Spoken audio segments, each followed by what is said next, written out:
सिर्फ एक नाम नहीं, एक शक्ति है। हर सपने की उड़ान, हर बदलाव की भक्ति है। जो ठान ले तो असंभव भी संभव हो जाए। उसकी जागृति से नई रोशनी फैल जाए। ये सिर्फ कहानियां नहीं, ये क्रांति की दस्तक है। हर नारी की शक्ति, हर सपने की झलक है।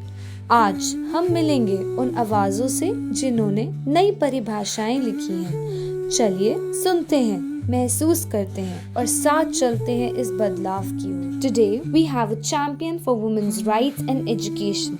A fearless advocate and dedicated leader, Srimati Barkha Singh Ji has spent decades shaping policies for women and children.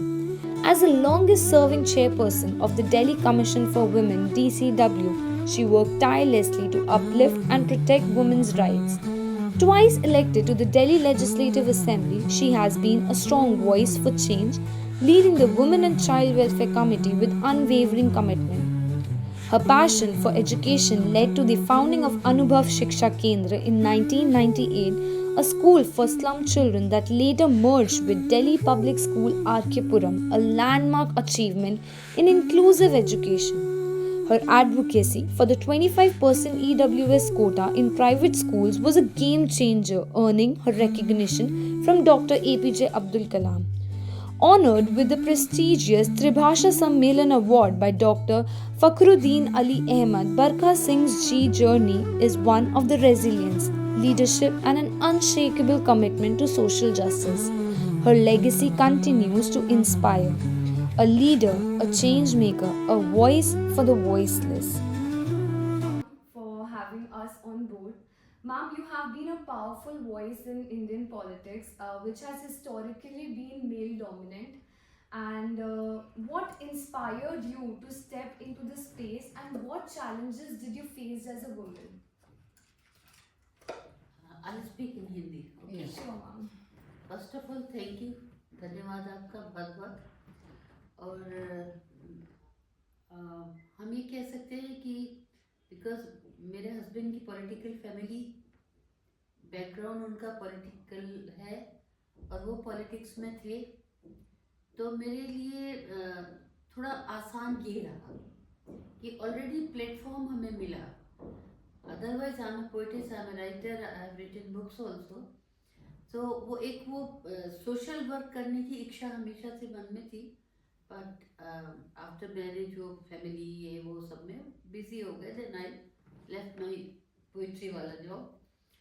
Ashok ji my husband was MLA, so बच्चे ये छोटे बच्चे डीपीएस से पढ़ते थे, सो आई थॉट कि कुछ करना चाहिए, दिस इज द टाइम।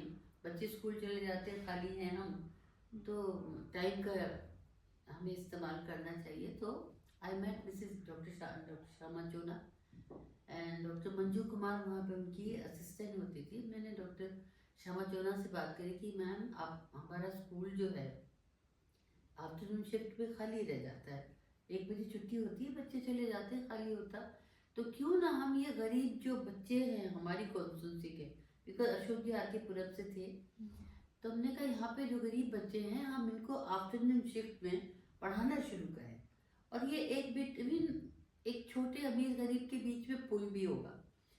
तो उनको काफ़ी समझ में आई मेरी बात, और उन्होंने कहा ठीक है मैं बात करती हूँ सोसाइटी में, बात करके समाओ वी मैनेज। और हमने हमारी झुग्गी बस्तियों में कैंप लगाए, मिसेज मंजू कुमार को साथ में लेके। इन लोगों को समझाना बहुत मुश्किल होता है, अगर आप कोई भी चीज़ फ्री में देंगे तो उसकी कोई वैल्यू नहीं होती। तो शबाना भी हमारे बोर्ड में थी, शबाना आजमी, कैफी आजमी और शौकत आंटी उनकी वाइफ, सब लोग हमारे साथ थे। तो हम लोगों ने बोले, उन्होंने हमें सलाह दिया कि 100 रुपये रखो पर फीस ज़रूर रखो। हमने 100 रुपये भी कर दिए and they become very happy Jogi वाला कि हमारे बच्चे डीपीएस में जाएंगे। मतलब एक तो सपने जैसी बात है, वो ज़माने में डीपीएस अपने आप में दिल्ली का सबसे बेस्ट स्कूल हुआ करता था।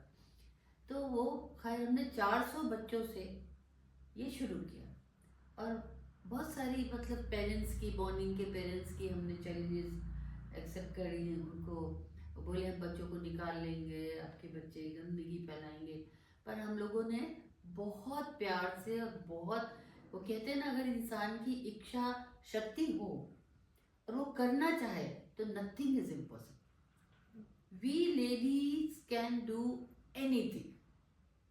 हमारा विल पावर होना चाहिए, ठीक है।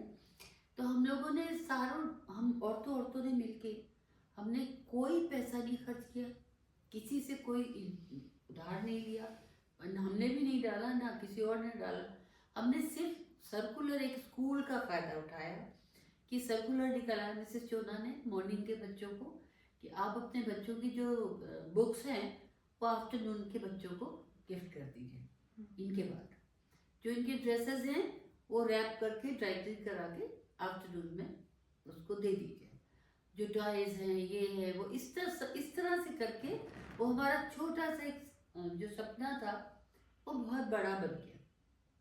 तो उसके बाद में हमारा अनुभव, उसका हमने नाम रखा अनुभव, मतलब एक्सपेरिमेंट वो पहली चीज़ थी, तो अनुभव शिक्षा केंद्र हमने उसका नाम रखा। और उसके बाद में वो बहुत अच्छा चल निकला।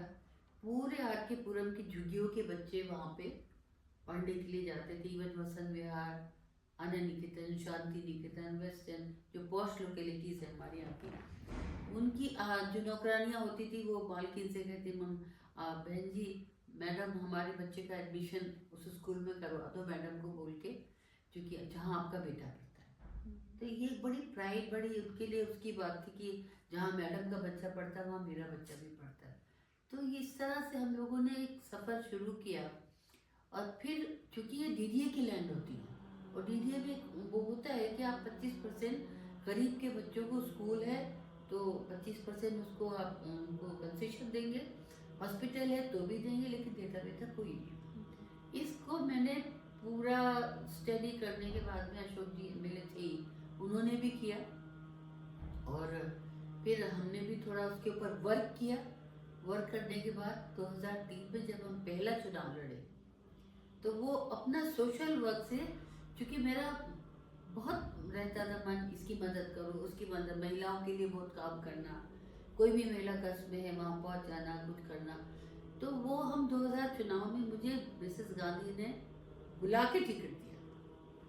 जब ये हुआ सर्वे की कौन कौन कहाँ का, तो बोले आर के पुरम में सिर्फ बरखा जीत सकती है और कोई नहीं जीत सकता। देन शी कॉल मी, उस समय मैं कांग्रेस पे थी, तो उन्होंने बुला के मैं टिकट दिया, और भगवान की दया से और मेरे मेहनत, मेरे काम की वजह से जो है हम डबल मार्जिन से जीते।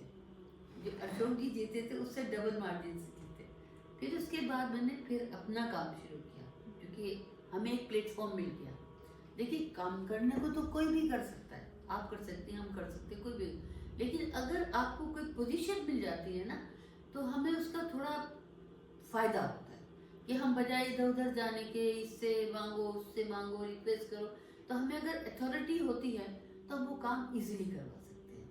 एमएलए होने का मुझे वो फ़ायदा हुआ। बाकी रहा राजनीति, तो राजनीति मेरे हिसाब से मैंने कोई राजनीति नहीं की। मैंने सिर्फ और सिर्फ काम किया है।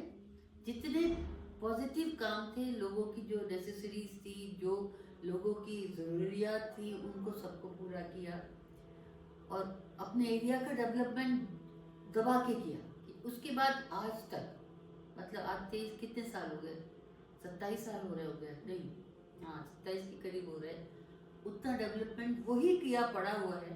अरविंद केजरीवाल ने एक ईंट नहीं लगाई हमारे एरिया में, मेरा क्या काम ही चल रहा है। तो ये मेरे लिए बहुत फख्र की बात है। जब लोग सड़क पे निकलते हैं, लोग कहते हैं मैडम आपने जो कराया वही चल रहा, बाकी तो कुछ भी नहीं। तो ये मेरी उपलब्धि थी। उसके बाद जब मुझे 2008 में महिला आयोग की चेयरपर्सन बनने का मौका मिला एज ए वुमन, तो ये मेरे लिए बहुत एक कहते हैं प्राइड की बात थी बहुत ज़्यादा, कि हाँ हमने और अच्छा करने को मिलेगा। तो मैंने फिर वहाँ पे जाके हमने महिला पंचायत बनाई, जो कि पूरी दिल्ली के एरिया में हमने उन महिला पंचायतों, महिलाओं को ही रखा, और हर पूरी दिल्ली के एरिया में, स्लम्स में, इधर उधर छोटी छोटी जो एनजीओ वाले बेचारे थे, जिनको कोई ज़्यादा फंड नहीं देता, उस समय फंड भी बहुत कम होता था, कुल 2.5 करोड़ का फंड था साल का हमारा। उसमें हमने सारे बना के महिला पंचायत और पूरी दिल्ली का भ्रमण। बस मेरा जो विधानसभा में जो मैंने बोला, तो मैंने वो सिर्फ उस समय एजुकेशन मिनिस्टर लवली हुआ करते थे, तो मैंने इस टॉपिक को ही उठाया कि मैंने 25% जो कोटा डीडीए को दिया गया है, हाँ गवर्नमेंट ने दिया है, वो कोई भी हॉस्पिटल या स्कूल्स उसको नहीं मानते, तो इस पे हमें ध्यान देने की ज़रूरत है और एजुकेशन में इसको 25% कोटे को लगाना चाहिए। तो इमीडिएटली लवली ने उसको पुटअप कर लिया और उसके बाद ये वहीं से ये इसको शीला जी ने पास कराया और ये 2003 में वहाँ से मैंने पास करा लिया। तो ये मेरा 25% जो कोटा है, ये भगवान की कृपा से मेहनत लाई और कोटा हो गया। तो आज लड़कियाँ बहुत लड़कियाँ अच्छी पढ़ के एक इंजीनियर बन गई हैं, कई आईएएस बन गई हैं। हमारे कैनन दुर्गा कैंप की लड़की इंजीनियर है, बेंगलोर चली गई, आइसक्रीम वाले की बेटी, कैन यू इमेजिन। तो इस तरह मेरा ये This is so inspiring. मतलब women empowerment has been a key focus in India and कितने सारी ऐसी गवर्नमेंट स्कीम्स हुई हैं जैसे बेटी बचाओ बेटी पढ़ाओ। आपको क्या लगता है कितनी इफेक्टिव रही हैं और ऐसी कहीं जितनी भी है, और क्या इसमें अच्छा हो सकता है ऐसी स्कीम्स के लिए? देखिए, स्कीम्स तो बहुत अच्छी है, बशर्ते कि वो धरातल पे काम करे। धरातल पे काम कहाँ हो रहा है, ये बहुत इम्पोर्टेंट क्वेश्चन है कि वो बेटी बचाओ बेटी पढ़ाओ, ये अच्छी बात है, मोदी जी ने शुरू किया, इसको मैं अप्रिशिएट करते हैं और हम लोग करते भी हैं। हमारे जैसे अनुभव कर रहा है, लड़कियों को एजुकेशन हम लोग दे रहे हैं, कंप्यूटर सिखा रहे हैं, सब कर रहे हैं, लेकिन इसको अभी थोड़ा सा और अच्छी तरह से, हम लोग तो देखो मेट्रो सिटीज़ में रहते हैं, यहाँ पे सभी लोग अवेयरनेस की कमी नहीं है, लेकिन आज भी जो 70% आबादी है वो रूरल एरियाज में रहती है, गाँव देहात में, जहाँ की इसकी बहुत ज़्यादा ज़रूरत है। उसके लिए क्या होना चाहिए? उसके लिए बाहर की, जैसे आपने ये शुरू किया, इस तरह से गवर्नमेंट के पास तो NCW है, NCW के थ्रू बहुत कुछ किया जा सकता है। आप काउंसलिंग करिए, गली गली जाइए, मोहल्ले मोहल्ले जाइए, शहरों में जाइए, स्टेट्स में जाइए, औरतों के समूह को काउंसलिंग करिए, उनकी लड़कियों को काउंसलिंग करिए। इस तरह से इसमें कोई दो नहीं, बेटियां बची हैं, इसमें कोई दो राय नहीं। रेशियो आप हरियाणा का देखिए, काफ़ी अच्छा गया है और लड़कियां पढ़ भी रही हैं, तो बेटी बचाओ बेटी पढ़ाओ बहुत ज़्यादा इस पे काम हुआ है, हो रहा है, पर अभी बहुत कुछ होना बाकी। इम्प्लीमेंटेशन जिस तरीके से होनी चाहिए। मैम, बियॉन्ड पॉलिसीज़ किस तरीके से हम पॉलिटिकली जो भी एफर्ट्स पॉलिटिकल लीडरशिप्स हैं उनको किस तरीके से कोलैबोरेट कर सकते हैं ताकि ये women safety in public places के लिए हम काम कर सकें? देखिए, ये तो आप पे खुद पे डिपेंड करता है कि आपका प्रोजेक्ट क्या है। आप पूरा, जैसे अभी आपने ये नया शुरू किया, इसका अपना पूरा एक वो बनाइए, बना के फिर देखिए सरकारी लोगों से काम कराना तो बहुत थोड़ा मुश्किल, टू बी वेरी फ्रैंक, थोड़ा मुश्किल होता है, लेकिन होता है। अगर आप अच्छा काम कर रहे हैं तो सरकार उसको देखती है और बिल्कुल करती है। तो मैं नहीं समझती हूँ कि इतनी कोई ख़ास प्रॉब्लम या ऐसा आना चाहिए, बट आपको एक प्रोजेक्ट बना के दीजिए और वहाँ तक पहुँचना, वो एक थोड़ा सीढ़ी दर सीढ़ी। नहीं मैम, जैसे आपने कहा एक बारी सोच ढंग से सोच रखिए, देखिए, सोच तो बहुत पॉसिबल नहीं होगा। बस वही बात, दैट इज ट्रू कि आपकी अगर आपकी विल पावर है आप में, डेफिनेटली आपको मिलेगा, ज़रूर मिलेगा। And ma'am, what is your message for little girls, for women, कि वो किस तरीके से पॉलिटिक्स में या लीडरशिप रोल्स में अगर वो आना चाहती हैं, तो आप क्या उनको एक गाइडेंस, क्या एक मैसेज देना चाहेंगे? देखिए, डोंट थिंक अबाउट लीडरशिप। आप एक आम वर्कर बनिए, एक सोशल वर्कर बनिए। नीचे से रास्ता ऊपर को जाता है, और जो ऊपर से नीचे आता है वो फिर खत्म हो जाता है। तो बेस्ट तरीका जो आपने अपनाया, ग्राउंड ग्रास रूट से आप काम शुरू करिए और धीरे धीरे धीरे धीरे अब अभी अभी की मिसाल देख लीजिए आप, रेखा रेखा गुप्ता जो हमारी चीफ मिनिस्टर है, कितना स्ट्रगल किया उन्होंने, काउंसलर रही, कितनी बार हारी जीती, महिला उसकी मोर्चा की वाइस प्रेसिडेंट रही, काफ़ी काम किया। उसके बाद सब काम करने के बाद में तो लोग अपने आप आपको, जो आपका काम है, जो आपकी इच्छा शक्ति है, और बहुत कुछ भाग्य भी होता है। सब कुछ ये नहीं कहेंगे कि आपकी मेहनत ही रंग लाएगी, मेहनत तो है बहुत ज़रूरी, बिना मेहनत के कुछ नहीं होता, लेकिन कहीं कहीं पे भाग्य भी बहुत ज़रूरी होता है। अगर भाग्य में है तो आपको ज़रूर मिलेगा। किसी ने नहीं सोचा था कि रेखा गुप्ता जी जो है चीफ मिनिस्टर बनेगी दिल्ली की, पर हम लोगों को जिस दिन ये जीती हैं, पता नहीं क्यों मेरे दिमाग में आया, she is the only lady who can lead India. बन गई, नीचे से ही ऊपर गए। तो अगर आप ये सोचे कि मुझे लीडरशिप करनी है, दैट इज तो आई थिंक वो बहुत कहना गलत होगा कि बहुत बड़ी बात हो जाएगी। लीडरशिप आप चीज़ से स्टेप बाय स्टेप एक एक सीढ़ियाँ चढ़ेंगी तो वो आपको कामयाबी जल्दी भी मिलेगी और मजबूत मिलेगी, जो आपको मजबूती रखेगी। जैसे कि मैं हूँ अपने आप में, मैं अपने उदाहरण देती हूँ। मैंने स्टेप बाय स्टेप चल चल के सब कुछ किया, और आज भगवान की कृपा से हम जहाँ थे वहीं हैं। ठीक है, मेरे पास कोई अभी फिलहाल चेयर नहीं है, but without chair I am on the chair. And before we conclude, ma'am, how can organizations like Nari Jagriti can work alongside with policy makers to drive this real impactful thing? मतलब और आप कैसी एक tip देंगे कि हम एक initiative start कर रहे हैं, किस तरीके से हम और एक साथ जुड़ सकते हैं, एक साथ, क्योंकि ये जो हम गोल लेके चल रहे हैं, एक हमारा ऑब्जेक्टिव है, ये बहुत लार्ज स्केल पे है, बहुत ज़्यादा हम बिल्कुल ग्रास रूट लेवल से काम करना चाहते हैं। बहुत अच्छी बात है, और आपको बहुत, मैं आपको बधाई दूंगी इस चीज़ के लिए कि आप देखिए, बड़े लोगों को तो करिए इंटरव्यू, बट हम आपको सलाह ये देंगे, आप रूरल एरियाज में जाइए। आपका ऊपर वाले ने चाहा तो ये नारी जागृति एक दिन बहुत ऊपर जाएगा। This I can give you in writing, ठीक है, आपका पक्का होगा ये, 100% हम आपको श्योर कहते हैं। पर आप जैसे मेरा आज आपने फर्स्ट इंटरव्यू लिया है, और भी बड़ी बड़ी महिलाएं हैं जो ये सब काम कर रही हैं, पर जब आदमी ऊपर चला जाता है ना तो नीचे का भूल जाता है।